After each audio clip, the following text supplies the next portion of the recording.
Hello students, my name is Devashish. Welcome back to the physics Shala. आज के video में हम बात करने वाले हैं इलेक्ट्रोमैग्नेटिक वेव के सेकंड पार्ट के बारे में। मतलब सेकंड पार्ट में हम न्यूमेरिकल करेंगे और कुछ और टॉपिक्स थोड़े से स्पेक्ट्रम वगैरह के बारे में मैं बात करूंगा। तो आज के इस लेक्चर को देखने से पहले अगर आपने इससे पहले वाला लेक्चर 8.1 नहीं देखा है तो सबसे पहले जाकर यहाँ पर जो आई बटन है उस पर क्लिक करो और वो लेक्चर देखो, या डिस्क्रिप्शन में लिंक मिल जाएगा, वहां से भी वो लेक्चर देख सकते हो। ठीक है, उससे होगा क्या कि उसमें मैंने पूरी थ्योरी पढ़ाई है, वो थ्योरी पढ़ोगे, उसी के बाद यहाँ पर इस लेक्चर में जो मैं न्यूमेरिकल सोल्व करवाऊंगा वो तभी आपको समझ में आ पाएंगे। ठीक है, चलो तो फिर शुरू करते हैं।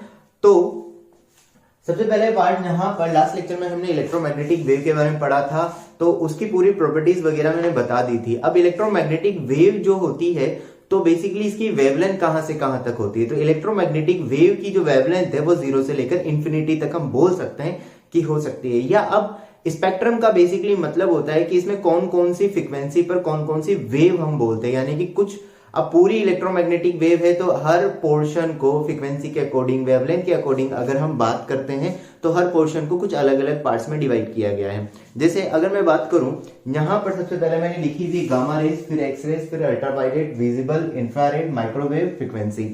तो इस साइड जो वेव आती है, gamma rays, X rays, ultraviolet rays, ये जो है यहां से यहां तक की कुछ जो है इन सबकी फ्रीक्वेंसी के ऑर्डर में लिखी हुई। तो यहां पर सबसे ज्यादा फ्रीक्वेंसी होती है, फिर कम फ्रीक्वेंसी इसकी होती है, उससे कम इसकी होती है, देन उससे कम विजिबल रेज की, IR, फिर। और अगर इधर देखोगे तो यहाँ रेडियो वेव की जो फ्रीक्वेंसी है वो सबसे कम, लेकिन वेवलेंथ सबसे ज्यादा होती है। तो अगर हम इस तरफ जाते हैं तो फ्रीक्वेंसी जो होती है वो डिक्रीज होती है, और अगर हम इस तरफ आते हैं तो लैम्डा डिक्रीज होता है।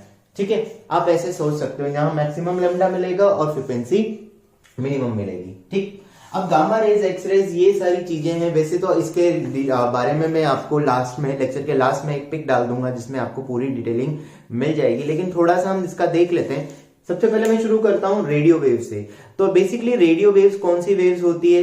रेडियो वेव वो इलेक्ट्रोमैग्नेटिक वेव होती है जो ज्यादातर कम्युनिकेशन में यूज की जाती है। जैसे आपका जो मोबाइल हो गया, या फिर आप वाईफाई हो गया, टीवी वगैरह हो गया, उसके लिए अब डिश एंटीना हम जो लगाते हैं तो उसमें जो इलेक्ट्रोमैग्नेटिक वेव आएगी, तो इलेक्ट्रोमैग्नेटिक वेव का कौन सा पोर्शन आएगा? Radio wave. या ऐसा बोल सकते हो कि इस फ्रीक्वेंसी की जो वेव्स आएंगी उसको हम रेडियो वेव्स बोलते हैं। ठीक, इसके बाद आता है, अगर फ्रीक्वेंसी थोड़ी सी और बढ़ाओगे तो यहाँ पर ये सबसे कम फ्रीक्वेंसी पे है, फ्रीक्वेंसी और बढ़ाई तो माइक्रोवेव्स हो जाएंगी। माइक्रोवेव का यूज भी अलग अलग तरीके से किया जा सकता है। माइक्रोवेव्स का यूज एक तो माइक्रोवेव ओवन में किया जा सकता है, दूसरा एक इसका इंटरेस्टिंग यूज जो होता है वो होता है जब क्रिकेट, टेनिस बॉल वगैरह होती है, इनकी स्पीड को मेजर करने के लिए, नेविगेशन पर्पस के लिए माइक्रोवेव का यूज किया जाता है। तो कई सारी मिलिट्री जो इक्विपमेंट होते हैं उसमें इसका यूज किया जाता है।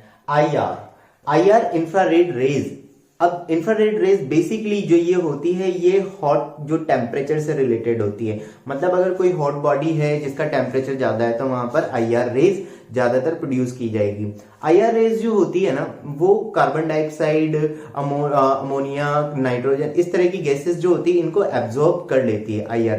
इसीलिए जब अर्थ पर कार्बन डाइऑक्साइड का परसेंटेज बढ़ता है तो IR रेज जो है वो कार्बन डाइऑक्साइड क्या होती है? एब्जॉर्ब कर लेती है। कार्बन डाइऑक्साइड IR रेज को एब्जॉर्ब कर लेती है और अर्थ से वापस बाहर नहीं जाने देती। इसीलिए अर्थ का टेम्परेचर क्या होता रहता है? इंक्रीज होता रहता है। अर्थ पर सन की लाइट आई, सन की लाइट अर्थ सरफेस से वापस रिफ्लेक्ट होती है, लेकिन रिफ्लेक्ट होकर वापस बाहर चली जाती है। लेकिन कार्बन डाइऑक्साइड का अमाउंट बहुत ज्यादा इंक्रीज अगर हो जाता है तो वो कार्बन डाइऑक्साइड IR रेज को ट्रैप कर लेती है, और ट्रैप कर लेती है तो IR रेज टेम्परेचर बढ़ाने के लिए रिस्पॉन्सिबल होती है, इसीलिए ग्लोबल वार्मिंग बढ़ जाती है। इसके बाद आती है विजिबल रेज। विजिबल रेज वही जिसको हम विबग्योर्स की बात, जो मतलब 7 कंपोनेंट कलर्स की बात करते हैं, लाइट जिसको हम बेसिकली बोलते हैं। ठीक है, इसकी जो 300 नैनोमीटर से 780 नैनोमीटर तक इसकी वेवलेंथ रहती है। इसके बारे में हम पूरा पढ़ चुके हैं। इसके बाद अल्ट्रावायलेट फिजिक, थोड़ा सा और बढ़ाओगे तो अल्ट्रावायलेट, यूवी रेज का नाम आजकल आपने ज्यादा सुना होगा। देखो कहाँ, एक तो सन से जो यूवी रेज आती है तो ओजोन लेयर जो होती है उसको क्या कर लेती है? वो एब्जॉर्ब कर लेती है। तो ओजोन लेयर्स की वजह से जो हार्मफुल यूवी रेज है, अल्ट्रावायलेट रेज जो होती है वो हमारी अर्थ पर नहीं आ पाती है, हम बच जाते हैं। और कहीं पर भी अगर ओजोन लेयर में थोड़ी सी उसकी डेंसिटी वगैरह कम हो जाए तो अल्ट्रावायलेट रेज नीचे आ जाए। लेकिन फिर भी कई जगह पर मेडिकल वगैरह के यूज में या कई जगह पर यूवी रेज मतलब यूज होती है। इसके बाद बात आती है एक्सरेज की और गामा रेज की। एक्सरेज का आपको पता है कि मेडिकल में बहुत ज्यादा यूज होता है। इसके बाद आती है गामा रेज। गामा रेज जो होती है इनकी पेनिट्रेशन पावर बहुत ज्यादा होती है और कैंसर थेरेपी में ये बहुत ज्यादा यूज की जाती है। ठीक है, गामा रेज जो रेडियो एक्टिव डीके होता है उसमें प्रोड्यूस होती है। एक्सरेज जो होता है बेसिकली एटॉमिक वाली है कि एटम की वजह से जो इलेक्ट्रॉन वगैरह के बम्बार्डिंग वगैरह कराते हैं तो वहां पर ये बनाई जा सकती है। तो अलग अलग तरीके से इसको कर सकते हैं। तो ये सारी चीजें इसकी हैं। ठीक है, नेक्स्ट अब हम देखते हैं यहां पर। अब इससे रिलेटेड जो पोर्शन है कि वो यूजेस वगैरह वो मैं लास्ट में डाल दूंगा तो आप उससे चेक कर लेना। इसके बाद यहां पर नेक्स्ट हम देखते हैं पॉइंटिंग वेक्टर के बारे में। देखो भाई इलेक्ट्रोमैग्नेटिक वेव में एक और टर्म डिफाइन की जाती है। अगर हम बात करें पॉइंटिंग वेक्टर की, तो पॉइंटिंग वेक्टर क्या चीज होती है? पॉइंटिंग वेक्टर अगर मैं बहुत आसान तरीके से बताऊं ना तो ये बेसिकली इंटेंसिटी ही है। ठीक है, अब इसको वेक्टर की टर्म्स में हमें बताना था इसलिए हम इसको पॉइंटिंग वेक्टर। अब यहां पर मैं डेरिवेशन वगैरह में नहीं जा रहा हूं बिल्कुल भी। तो पॉइंटिंग वेक्टर को हम ऐसे रिप्रेजेंट करते हैं E cross B divided by mu not. ये म्यू नॉट वही परमेबिलिटी ऑफ वैक्यूम हो जाती है। इसकी वैल्यू जो होती है म्यू नॉट की, अगर हम वैल्यू की बात करें तो म्यू नॉट 4 पाई इंटू 10⁻⁻7 होगा ऐसा यूनिट में। तो बेसिकली क्या होता है कि जब इलेक्ट्रोमैग्नेटिक वेव ट्रैवल करती है तो वो अपने साथ एनर्जी को लेकर चलती है। ठीक है, ये हम पहले वाले लेक्चर में डिस्कस कर चुके हैं। तो जो एनर्जी जाती है तो per unit time per unit area में जो एनर्जी फ्लो हो रही है दैट इज पॉइंटिंग वेक्टर। ठीक, तो यहां पर इस तरीके से हम इसको बता सकते हैं। अब अगर मैं इसके मैग्नीट्यूड की बात करूं, सिंपली इसके मैग्नीट्यूड की बात करूं तो ये हो जाएगा E B म्यू।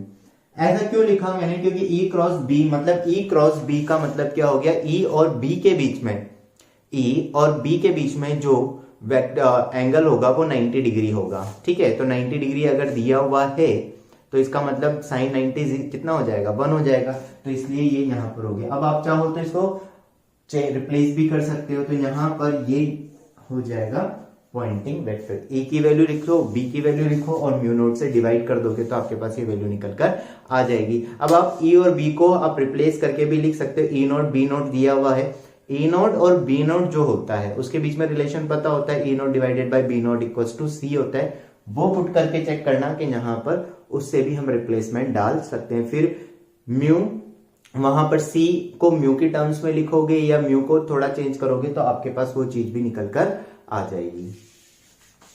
एक और चीज मैं आपको यहां पर अब बताता हूं इम्पिडेंस ऑफ वैक्यूम के बारे में, या आप सिंपली बोल सकते हो रेजिस्टेंस ऑफ वैक्यूम के। ये टर्म है, मैं इसको पूरा डिराइव करके नहीं बताऊंगा, बस आप इसको ध्यान रख लेना। अगर कभी आ जाता है तो आप यहां पर याद रख सकते हो। तो इम्पीडेंस ऑफ वैक्यूम जो होता है उसको हम Z नोट से रिप्रेजेंट करते हैं और ये होता है म्यू नॉट एप्सिलॉन नॉट। इसकी अप्रोक्स वैल्यू होती है 120 पाई के आसपास। ठीक है, ये बेसिकली कई बार हो सकता है अगर आ जाए कहीं तो याद होना चाहिए, इसीलिए मैं बस यहां पर ये बता रहा हूं। मतलब वैक्यूम का रेजिस्टेंस क्या होगा, वैक्यूम में अगर कोई वेव ट्रैवल करती है तो उसको क्या रेजिस्टेंस मिलेगा, उससे रिलेटेड पोर्शन है। याद रख लेना बस, अगर याद रख सको तो, अदरवाइज कोई दिक्कत वाली बात नहीं है। मुझे लगा एक्स्ट्रा इन्फॉर्मेशन है तो आपको बतानी चाहिए इसलिए मैंने बता दी। ठीक है, तो ये थी हमारे पास। अच्छा, इसकी यूनिट वगैरह की अगर मैं बात करूं तो यूनिट इसकी यही रहेगी, वॉट पर मीटर स्क्वायर। फर्स्ट क्वेश्चन जो मैं यहां पर लेने वाला हूं अब वो एक तरह से इंफॉर्मेशन भी है तो आप उसे एज ए इंफॉर्मेशन याद रखना। बात आती है कि during charging of capacitor conductor and displacement current are equal. ठीक है, मतलब ये बोल रहा है कि जब कैपेसिटर को चार्ज करते हैं तो उसके अंदर जो डिस्प्लेसमेंट करंट होगा और जो कंडक्शन करंट होगा उसकी वैल्यू एक जैसी होगी। तो चेक कर लेते हैं। हमें पता है कि डिस्प्लेसमेंट करंट जो होता है उसकी वैल्यू क्या होती है, epsilon naught d phi E divided by dt। तो कैपेसिटर जब चार्ज हो रहा है तो इसका एरिया मान लेते हैं ए है, ठीक है। तो यहां पर जब मैं 5E लिखूंगा तो 5E कितना हो जाएगा, ए इंटू ए। अब इसके अंदर जो इलेक्ट्रिक फील्ड होता है वो बेसिकली होता है sigma upon epsilon naught into A. Sigma का मतलब हो जाएगा चार्ज डेंसिटी, मतलब चार्ज डिवाइडेड बाय एरिया, तो इसको हम लिख सकते हैं Q divided by A epsilon naught into A. तो जब आप इसको सॉल्व करोगे तो ये यहां से ये कैंसिल आउट हो जाएगा, इस वैल्यू को इसमें पुट कर दो। तो यहां जब हम पुट करते हैं तो ये I D equals to epsilon naught d by D t. Phi कितना हो गया यहाँ पर, Q divided by epsilon naught. इसको जब आप सॉल्व करोगे तो ये वैल्यू आ जाएगी D Q by D T, ठीक। अब अगर मैं कंडक्शन करंट की बात करूं तो जब इस कैपेसिटर को हम किससे कनेक्ट कर रहे हैं, एक बैटरी से जब मैंने कनेक्ट कर दिया और जब ये चार्ज हो रहा है, जिस सिचुएशन में अगर ये चार्ज हो रहा है यहाँ पर इस तरीके से मैंने एक बैटरी से कनेक्ट किया हुआ है, तो यहाँ पर Q चार्ज फ्लो हो रहा होगा, तो IC जो हो गया यानी कि कंडक्शन करंट जो हो गया वो भी D Q by D T रहेगा। तो आप देख रहे हो ID की वैल्यू भी यही आ गई और IC की वैल्यू भी यही आ गई। तो जब चार्जिंग हो रही होती है तो ये दोनों वैल्यूज एक जैसी ही होती, तो कंडक्शन के मतलब चार्जिंग के टाइम पर दोनों की वैल्यू। डिस्चार्ज हो रहा होगा तो फिर दोनों सिचुएशन अलग अलग हो रही होगी, ठीक है। क्लियर है सब लोगों को?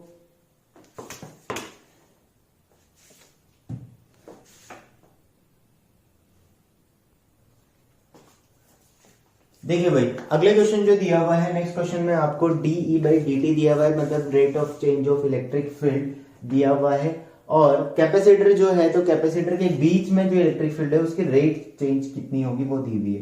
कैपेसिटर के बीच की डिस्टेंस जो है वो 0.5 mm दी हुई है और कैपेसिटर जो है वो सर्कुलर प्लेट्स की फॉर्म में है, तो वहां पर जो उनकी रेडियस दी हुई वो 0.1 मीटर दी हुई है। हमें बताना है डिस्प्लेसमेंट करंट। तो डिस्प्लेसमेंट करंट के बारे में हमें पता है कि भाई आई डी इक्वल टू होता है epsilon naught d phi E by D t. अगर हम इसको थोड़ा सा सिंप्लीफाई करके लिखते हैं तो एप्सिलॉन नॉट फाई को मैं लिख सकता हूं डी बाई डी टी और ये ए इंटू ई। ए बाहर आ जाएगा, एरिया है, तो ये D E by D T यहां पर रहेगा। अब इसकी वैल्यूज अगर हम पुट करें तो एप्सिलॉन नॉट ए जो हो जाएगा वो कितना हो जाएगा, एरिया होता है पाई आर स्क्वायर और D E by D T आपको गिवन है। अब D E by D T, अच्छा एक और चीज यहां पर थोड़ा इसको सिंप्लीफाई करने से पहले हम एक और चीज देख सकते हैं कि भाई हाँ यहाँ पर एरिया जो है ठीक है ए और D E by D T दिया हुआ है, तो एरिया की वैल्यू भी हमारे पास है पाई आर स्क्वायर और D E by D T की वैल्यू हमारे पास है 5 इंटू 10⁻30, ये हमारे पास गिवन है। तो D E by D T दे दिया, आर की वैल्यू यहां पर पुट कर देंगे, तो आर की वैल्यू पुट करना, ये हमारे पास आई डी की वैल्यू निकल कर आ जाएगी। अब मैं इसको सॉल्व नहीं कर रहा हूं, तुम्हारा काम है इसका आंसर निकालना। ई नॉट की जो वैल्यू है वो पता है कितनी होती है, ई नॉट पता है 8.85 इंटू 10⁻⁻12 के आसपास। तो ये वैल्यू जो होती है इसको कैलकुलेट कर लेना, पाई की वैल्यू आर की वैल्यू यहां से पुट करना और मुझे कैलकुलेट करके बताना कि इसका आंसर कितना आ रहा है, ठीक है। कॉन्सेप्ट आपको समझ में आ गया होगा।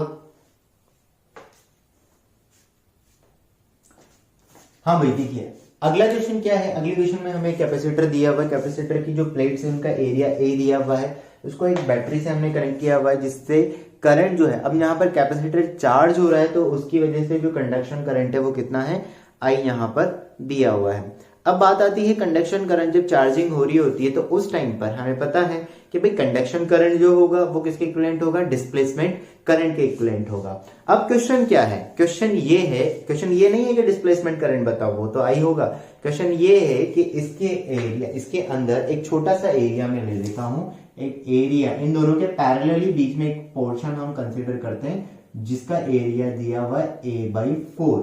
इसका जो एरिया छोटा सा पोर्शन है, इन दोनों प्लेट्स के पैरेलल बीच में एक एरिया दिया हुआ है, तो वहां पर उस एरिया से पास होने वाला डिस्प्लेसमेंट करंट हमें बताना है। तो मैंने तुम्हें लास्ट लेक्चर में भी बताया था कि जब भी हम डिस्प्लेसमेंट करंट निकालते हैं तो epsilon naught d phi divided by D t इस तरह से लेते हैं। तो यहां पर फाई एप्सिलॉन नॉट ये चीज हमने बात करी, तो इसके साथ अगर मैं इसको लिख देता हूं D E by D T, यही होगा। तो आई डी ये इस सिचुएशन में इस तरीके से हो जाएगा। अब मैं बात करता हूं यहां पर कि भाई dE बाई dt, तो dE बाई dt में कोई चेंज नहीं होगा क्योंकि वो rate of change of electric field दी हुई है, ठीक है। अब यहां पर जो ये A होता है ना वो इफेक्टिव करंट होता है, तो इस पोर्शन से पास होने वाला डिस्प्लेसमेंट करंट निकालना है। तो उसके लिए यहां पर अब देखो, जब टोटल करंट की मैं बात करता हूं तो टोटल करंट तो इस सिचुएशन में चार्जिंग के लिए ड्यूरिंग चार्जिंग यहां पर ये I हो जाएगा, चार्जिंग के केस की अगर मैं बात करूं। लेकिन हम इस पर्टिकुलर एरिया के लिए बात करें तो for area A/4 displacement current जो होगा वो कितना हो जाएगा, I D dash equals to epsilon naught A/4 और dE बाई dt। तो कितना हो गया, 1/4 times of epsilon not dE by dt into A। तो ये जो हो गया ना आई डी डैश, तो ये पूरा पोर्शन किसके इक्विवेलेंट हो गया, I डिवाइडेड बाई 4 की इक्विवेलेंट आ गया। मतलब उस छोटे से पोर्शन से जो पास होने वाला इलेक्ट्रिक फील्ड है वो किसके इक्विवेलेंट आ रहा है, सॉरी जो डिस्प्लेसमेंट करंट है वो किसके इक्विवेलेंट आ गया, 1/4 I/4 यहां पर आ गया, मतलब 1/4 उसका हो गया। तो एरिया पर डिपेंड करेगा, अगर एरिया आप कम ज्यादा करते रहोगे। अच्छा एक और चीज, मान लो बहुत ज्यादा एरिया ले लिया जिसका अगर कोई एरिया जो है वो प्लेट के एरिया से भी ज्यादा है, मतलब 2A टाइम्स है, 2A है, तो क्या होगा उस सिचुएशन में बाहर तो इसका मतलब वो एरिया इससे भी बड़ा होना चाहिए। अब इससे भी बड़ा होना चाहिए, लेकिन फिर भी डिस्प्लेसमेंट जो करंट के लिए जो इफेक्टिव एरिया लेंगे वो A ही लेंगे, क्योंकि आउटसाइड तो कोई इलेक्ट्रिक फील्ड है नहीं, ठीक है। थोड़ा सा लॉजिक वाली बात होती है, तो वो आप जब क्वेश्चन थोड़ा प्रैक्टिस करोगे तो आपको क्लियर हो जाएगा, ठीक।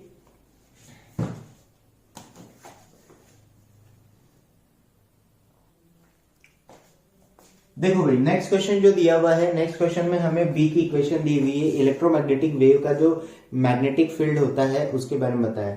अब देखो मैग्नेटिक फील्ड यहाँ पर बी वाई लिखा है, इसका मतलब मैग्नेटिक फील्ड जो है वो वाई डायरेक्शन में है। मैग्नेटिक फील्ड वाई डायरेक्शन में है तो इलेक्ट्रिक फील्ड जो होगा वो इसके परपेंडिकुलर होना चाहिए, ठीक है ना। तो अब कैसे पता चलेगा कि परपेंडिकुलर, तो y के परपेंडिकुलर तो z भी होता है और x भी होता है, तो कहां पर परपेंडिकुलर, तो वो कैसे पता चलेगा, यहां देखो अंदर क्या है x, इसका मतलब x डायरेक्शन में तो वेव ट्रेवल ही कर रही है। तो अगर मैं यहां पर देखूं तो x डायरेक्शन में तो माइनस है, इसका मतलब पॉजिटिव x डायरेक्शन में, और पॉजिटिव y डायरेक्शन में b है ना। तो इधर तो वेव प्रोपगेट ही कर रही है, यहां इस डायरेक्शन में तो वेव की वेलोसिटी है। तो इलेक्ट्रिक फील्ड जो होना चाहिए वो कैसे होना चाहिए। अब एक चीज जो हमें पता होनी चाहिए कि क्या, कि E क्रॉस B जो करेंगे, E क्रॉस B से जो डायरेक्शन होनी चाहिए वो वेलोसिटी की डायरेक्शन होनी चाहिए, यानी कि वेव के प्रोपगेशन की। तो अब मैं मान लेता हूं, अब कौन सी डायरेक्शन बची, एक Z ही तो बची, ये वाली Z वाली डायरेक्शन, मतलब ऐसे समझ लो ये B है, ये B, ये वेव के प्रोपगेशन की डायरेक्शन। अब बची इलेक्ट्रिक फील्ड, तो या तो इधर होगी, या तो इधर Z होगी, या तो इधर होगा। अब अगर मान लेता हूं इधर है, तो अगर इधर है तो जब मैं E क्रॉस B करूंगा तो मैग्नेट E क्रॉस, अगर ये E है और पॉजिटिव Z है तो E क्रॉस B करने पर ये इस तरफ आ रहा है, मतलब वेलोसिटी इस डायरेक्शन, जो कि है नहीं। लेकिन अगर इसका मतलब इसको जस्ट अपोजिट रखना पड़ेगा, तो E क्रॉस B करने से वेलोसिटी इस डायरेक्शन में आ रही है, तो वो आपको चेक करना पड़ेगा कि कैसे। तो यहां पर मैग्नेटिक फील्ड जो होगा वो किस डायरेक्शन में चला जाएगा, सॉरी इलेक्ट्रिक फील्ड जो होगा वो नेगेटिव वाली डायरेक्शन में होगा।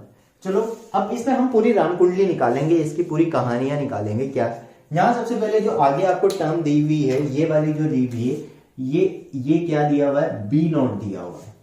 तो सबसे पहले हम यहाँ पर B naught, E naught, velocity of जो वेव है वो निकालेंगे, फ्रीक्वेंसी निकालेंगे, वेवलेंथ निकालेंगे, सब कुछ जो निकल सकता है इससे, इंटेंसिटी निकालेंगे, पावर निकाल लेंगे, सब निकाल देंगे, ठीक है। तो आ जाओ फिर बढ़ते हैं आगे। अब सबसे पहले हम निकालते हैं, चलो यहां पर वेलोसिटी ऑफ वेव। अब भाई यहां थोड़ी सी जल्दबाजी मत करना, जब भी इक्वेशन दी जाए ना तो इसका मतलब वो इक्वेशन इलेक्ट्रोमैग्नेटिक वेव की तो है, तो इसका मतलब ये नहीं है कि तुमने फटाक से 3 × 10⁸ मीटर पर सेकंड टिका दिया। अगर इस तरह से कर दोगे, कई बार वो सही भी हो जाता है कि अगर वैक्यूम में ट्रैवल कर रही है, लेकिन कई बार वो मीडियम में ट्रैवल कर रही होती, तो फिर हमें कैसे पता चलेगा कि वेव मीडियम में ट्रैवल कर रही है या। तो बढ़िया सा एकदम आसान सा तरीका है, वेव ही तो है ना, वेव की वेलोसिटी निकालने के बारे में हमने पढ़ा है साउंड में भी, क्या होती है, ओमेगा डिवाइडेड बाई टी, खत्म। ओमेगा ढूंढो भाई, ओमेगा होता है टी के साथ, तो ये रहा हमारा ओमेगा, ये रहा ओमेगा और ये रहा के, भाई मिल गया आराम से, बहुत बढ़िया। अब यहां पर ओमेगा डिवाइडेड बाई के कर दो, तो ओमेगा हो गया 3 इंटू 10⁻11 पाई और के क्या हो गया 500 पाई। इसको जब सॉल्व करोगे तो ये तुम्हारे पास बन जाएगा 3 डिवाइडेड बाई 5 इंटू 10⁻8, मतलब थोड़ा और सॉल्व करोगे तो 6 इंटू 7 मीटर पर सेकेंड या फिर 0.6 इंटू 10⁻8 मीटर पर सेकेंड। क्लियर है एकदम बात। तो ये वेलोसिटी यहां निकल कर आ गई है, वेलोसिटी आ गई। अब मैं ई नोट निकाल सकता हूं। ई नोट निकालने का तरीका हमें पता है, एक relation E naught divided by B naught equal to C. तो ई नोट क्या बन जाएगा, सी बी नोट। ठीक है, चेक करो, वीडियो पॉज करो और चेक करो कि तुमने जो निकाला है वो सही निकाला है क्या, फिर मेरा चेक देखना। ई लिख देता हूं मैं। अब देखो सी, अब ध्यान सुनना, यहां सी जो है उसको तुम 3 इंटू 10⁸ मत लिख देना, यहां सी का मतलब वेलोसिटी से होता है, तो ये वाली वेलोसिटी पुट करनी पड़ेगी। समझ में आ रही है बात। तो यहां पर कितना हो जाएगा 0.6 इंटू 10⁸। यहां सी वेलोसिटी से मतलब होता है, वेलोसिटी ऑफ वेव से मतलब है। बी यहां पर हो जाएगा 8 इंटू 10⁻⁻6। तो इसको जब सॉल्व करोगे तो ये 4.8 इंटू 10⁻2, तो ये 480 तो वोल्ट पर मीटर मैग्नेटिक इलेक्ट्रिक फील्ड इसके बाद निकल कर आ जाएगा। तो इलेक्ट्रिक फील्ड की जो वैल्यू होगी वो हमारे पास 480 वोल्ट पर मीटर होगी। ठीक है, तो इस तरह से ये निकाला। नेक्स्ट हम यहां पर और क्या कैलकुलेट कर सकते हैं, इंटेंसिटी भी निकाल सकता हूं मैं। इंटेंसिटी निकाल सकते हैं, कैसे निकाल सकते हैं, इंटेंसिटी का फॉर्मूला होता है 1/2 epsilon naught E not square और इंटू सी। वापस वही वेलोसिटी में सिंपली वेलोसिटी लिख देता हूं, आपको कंफ्यूजन ना हो।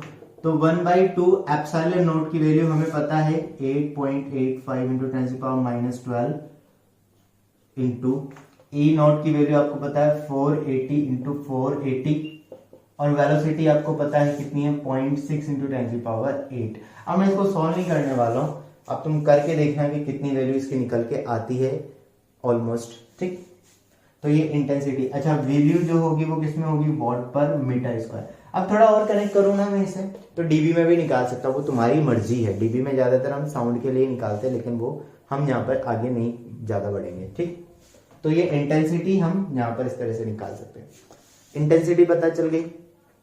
अच्छा, इंटेंसिटी से पावर भी निकाली जा सकती है। इंटेंसिटी और पावर के बीच में क्या रिलेशन होता है, पावर डिवाइडेड बाय एरिया, तो इंटेंसिटी आ जाएगी। तो कितने पर्टिकुलर एरिया, अगर हमें इफेक्टिव एरिया कुछ दे दिया जाए तो इंटेंसिटी से मल्टीप्लाई करके मैं क्या निकाल सकता हूं, वहां पर पावर भी निकाल सकता हूं। दिक्कत वाली कोई बात नहीं है। ये चीज हमने यहां पर कैलकुलेट कर ली। अब यहां पर फ्रीक्वेंसी भी निकाली जा सकती है। फ्रीक्वेंसी कैसे निकाल सकते हैं हम, फ्रीक्वेंसी निकालने का तरीका है भाई, यहाँ पर फ्रीक्वेंसी जो होगी तो उसको हम वेलोसिटी डिवाइडेड बाय लैम्डा कर सकते हैं।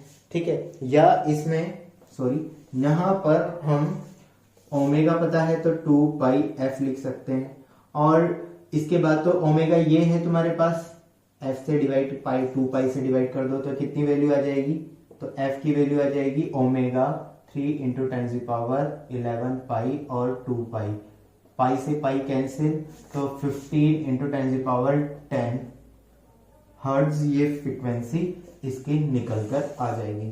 तो 15 इंटू 10⁻10 हर्ट्ज इसकी है। अब देखो, मैंने तुम्हें स्पेक्ट्रम में रेंज बताई थी फ्रीक्वेंसी की, तो मुझे बताना ये किस रेंज की कौन सी वाली वेव हो सकती है, किस टाइप की इलेक्ट्रोमैग्नेटिक वेव हो सकती है। ठीक है,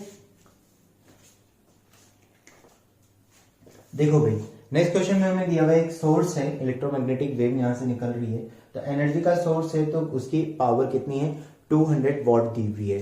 तो इससे 2 मीटर के डिस्टेंस पर एक पॉइंट है, तो हमें बताना इस पर्टिकुलर पॉइंट पर इलेक्ट्रिक फील्ड और मैग्नेटिक फील्ड के एम्पलीट्यूड्स क्या क्या होंगे। अब जब भी इस तरह के क्वेश्चन आ जाए ना, तो इसका मतलब आपको क्या करना है, यहाँ पर इलेक्ट्रिक फील्ड और मैग्नेटिक फील्ड जो होते हैं ना, वो इंटेंसिटी से रिलेटेड होते हैं। इंटेंसिटी, क्योंकि ई हमें पता है आई इक्वल टू होता है 1/2 epsilon naught E naught into C. अब ये पूरा सिस्टम जो है वो वैक्यूम में दिया हुआ है, तो इसलिए टेंशन लेने की जरूरत नहीं है। c यानी कि वेलोसिटी की वैल्यू हम लिखेंगे 3 इंटू 10⁸ मीटर पर सेकेंड। अब ये देखो, ये जो सोर्स है ना, ये पॉइंट सोर्स है, तो जब भी पॉइंट सोर्स, तो यहाँ पर हमें इंटेंसिटी पता लगानी। तो एक चीज हमें पता है, हमने साउंड वाले लेक्चर में भी पढ़ा था कि कभी भी कोई सोर्स दे दिया जाए, अगर यहाँ पर कोई सोर्स है, उससे a पॉइंट r डिस्टेंस पर है वहां पर, और सोर्स की अगर पावर दी हुई है और a पॉइंट पर हमें इंटेंसिटी निकालनी हो, तो हम निकालते हैं p डिवाइडेड बाई 4πr² करके। इस तरीके से हम ये कैलकुलेशन करते हैं, 4πr²। तो सेम चीज मैं यहां पर निकालूंगा, तो a पॉइंट पर जो इंटेंसिटी आएगी वो हो जाएगी p डिवाइडेड बाई 4πr²। तो p हो गया 200, 4π और r हो जाएगा 2 का स्क्वायर, तो ये बन जाएगा 200 डिवाइडेड बाई 416 पाई। अभी मैं इसको पूरा सॉल्व नहीं कर रहा हूं, तो हो सकता है क्योंकि आगे कैलकुलेशन में जरूरत पड़ जाए। अब इंटेंसिटी यहां पर हमने निकाल ली है, इंटेंसिटी निकाल ली है, तो अच्छा इसको थोड़ा हल्का सा सॉल्व कर लेते हैं। तो यहाँ 100 डिवाइडेड बाई 2 से कैंसिल आउट करूंगा तो 8 बाई इंटेंसिटी की ये वैल्यू, मतलब आई हमारे पास आ गया 100 डिवाइडेड बाई 8 पाई। जरूरत पड़ी तो हम इसको यूज कर लेंगे। अब आई हमें पता है कि भाई 1/2 एप्सिलॉन नॉट, या इसको तुम ऐसे भी बोल सकते हो, बी निकाल लेते हैं, थोड़ा आसान रहेगा। 1/2 B naught divided by mu naught into velocity. Velocity vacuum तो c।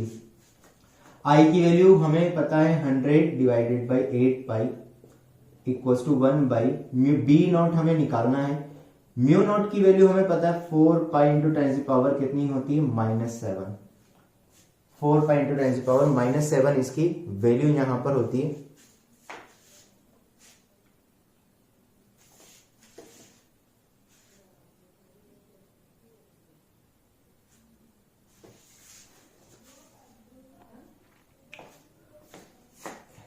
इसके बाद c की वैल्यू हो जाएगी 3 इंटू 10⁸। जब हम इसको सॉल्व करेंगे तो ये यहां से कैंसिल आउट हो जाएगा इस तरीके से, 2 से 2 कैंसिल आउट हो जाएगा। तो b नॉट स्क्वायर जो बनेगा वो हमारे पास बनेगा 100 इंटू 10⁻⁷ और डिवाइडेड बाई, ये नीचे चला जाएगा तो 3 इंटू 10⁸। ठीक है, इसको 12 ये 2 और ये -5 बन जाएगा, -5 ऊपर और -3 8 ऊपर जाएगा तो -13 ये वैल्यू। इसको थोड़ा सोल्व करोगे तो b नॉट की जो वैल्यू आएगी 1/√30 इंटू 10⁻⁻6 टेस्ला ही आ जाएगी। ये हमारे पास b नॉट की वैल्यू आ गई है। b नॉट अगर हमें पता लग चुका है, अगर इसमें हमें b नॉट पता लग गया है, तो हम यहाँ पर अब e नॉट की वैल्यू भी निकाल सकते हैं। b नॉट पता लग गया है तो यहाँ पर हम किसकी वैल्यू निकाल सकते हैं, e नॉट की वैल्यू भी निकाल सकते हैं। कैसे निकाल सकते हैं, बहुत आसान सा तरीका है कि हमें एक चीज पता है, c इक्वल्स टू होता है e not divided by b not. b not पता है, c नॉट की वैल्यू पता, c की वैल्यू पता है, e नॉट की वैल्यू पता लग जाएगी। इसकी वैल्यू को कैलकुलेट तुम करना, ठीक है, मैं कमेंट में इसका आंसर बता दूंगा, तो इसका एक बार खुद से चेक करके निकालना कि e नॉट की वैल्यू क्या आ रही है, फिर कमेंट में चेक कर लेना। देखो भाई नेक्स्ट क्वेश्चन क्या दिया हुआ है। नेक्स्ट क्वेश्चन में हमें बोला गया है एक इलेक्ट्रिक फील्ड जो है इलेक्ट्रोमैग्नेटिक की वेव का y डायरेक्शन में ये वैल्यू हमें बताई गई है, y डायरेक्शन में लगाया हुआ है, ठीक है। x डायरेक्शन में इसका मतलब वेव इस तरफ प्रोपगेट कर रही है, वेव की वेलोसिटी जो है वो इस डायरेक्शन में है। इलेक्ट्रिक फील्ड जो है y डायरेक्शन में है, तो b किस डायरेक्शन में होगा, e क्रॉस b। अगर b इस डायरेक्शन में होता है z, तो e क्रॉस b से ये वेव की डायरेक्शन आ जाएगी, तो इसका मतलब इसी डायरेक्शन में होना चाहिए, तो ये b जो है वो z वाली डायरेक्शन में हो जाएगा। क्लियर, डायरेक्शन पता लगी।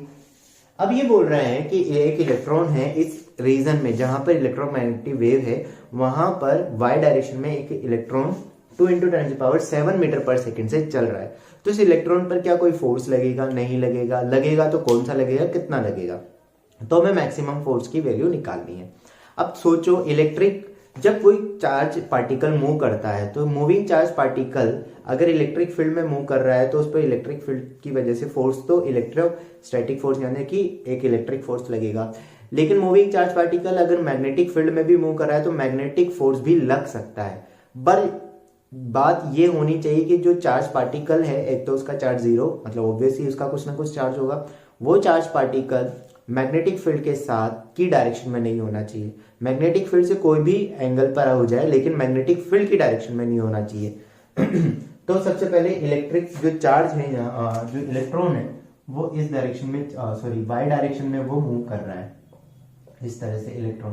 तो हमें तो फोर्स की वैल्यू निकालनी है, तो इलेक्ट्रिक फील्ड की वजह से जो फोर्स आएगा वो हो जाएगा Q इंटू ई। तो मैग्नीट्यूड E इंटू ई की वैल्यू 1.6 इंटू 10⁻⁻19 और इलेक्ट्रिक फील्ड यहाँ पर 300 दिया हुआ है।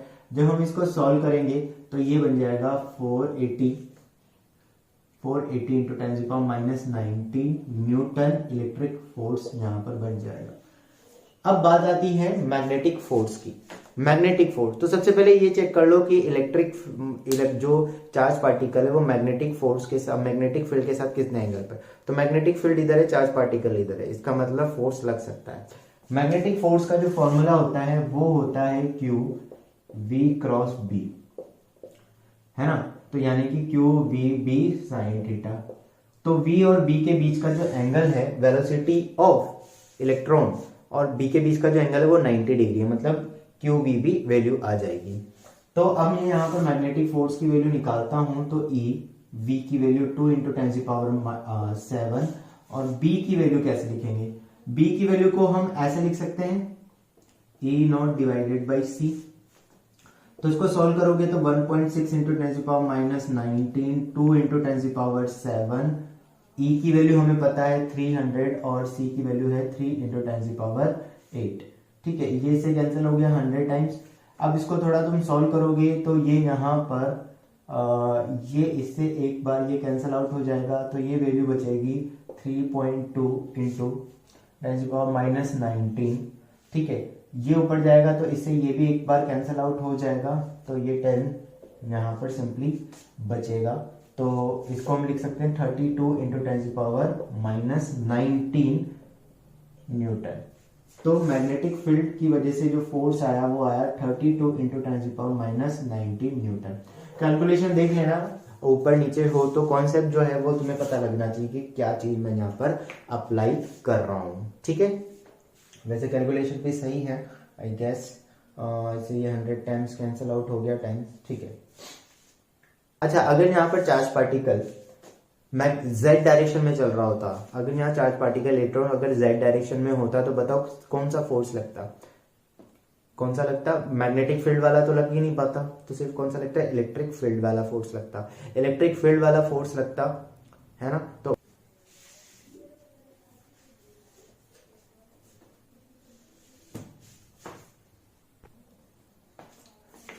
देखो भाई, नेक्स्ट क्वेश्चन जो हमें दिया हुआ है, हमें बोला गया है find the energy stored in a 60 centimetre length of laser beam of 4 milliwatt. एक बीम है जिसकी पावर जो है 4 मिली वॉट है, मतलब जिस भी सोर्स से ये निकल रही है उसकी पावर 4 मिली वॉट दी गई है।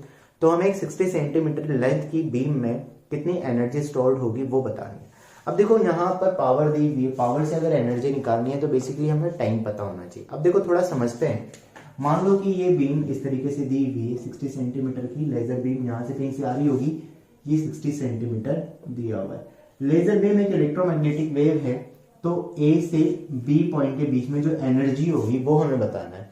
A से B पॉइंट, अब लेजर तो आगे से भी चल रही होगी, इधर से आ रही होगी, इधर से, तो इस पोर्शन के बीच में कितनी एनर्जी होगी। पाइप नहीं है ये लेजर बीम ही है, मैंने शो करने के लिए सिर्फ ऐसा बना दिया है।